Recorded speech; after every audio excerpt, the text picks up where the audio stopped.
bola!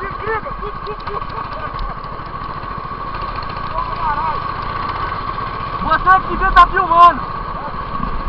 Você que devia estar filmando, ele vai pegar nós dois!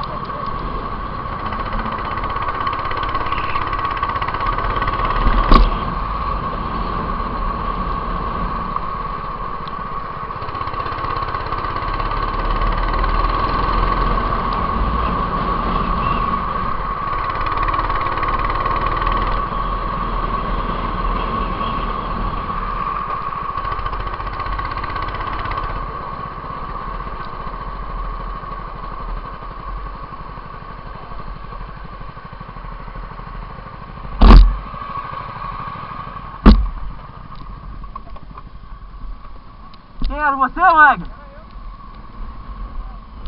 Que corrida. Mas eu também. Vou tirar foto antes de tirar a roupa. Tira a roupa todo mundo não, tira uma foto. É, vou tirar uma foto antes de todo mundo. Cadê? Eu dei uma porrada no Romário. Rapaz, tá só segurando.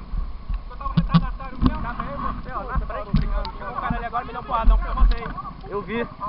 Alguém tava atrás de você. Não sei se foi o Alf. O Alf, você deu mole, cara. Você mandou a gente passar na curva e freou. Eu freiei. Você não acelerou. Não acelerei. Quando a gente tá atrás assim, você faz a curva e fica fechado. Porque quando a gente faz a curva, a gente abre.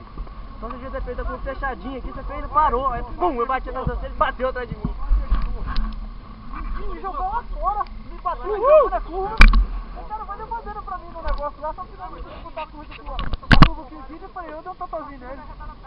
Gravando. Tá embaçado. Tá nos final e tá embaçado, é. Mas será que pegou a corrida? Passar aí, Mas deve ter pegado a corrida mesmo embaçado. Porra, eu e o Magno ficamos toda hora. Tu. Cadê o Romário?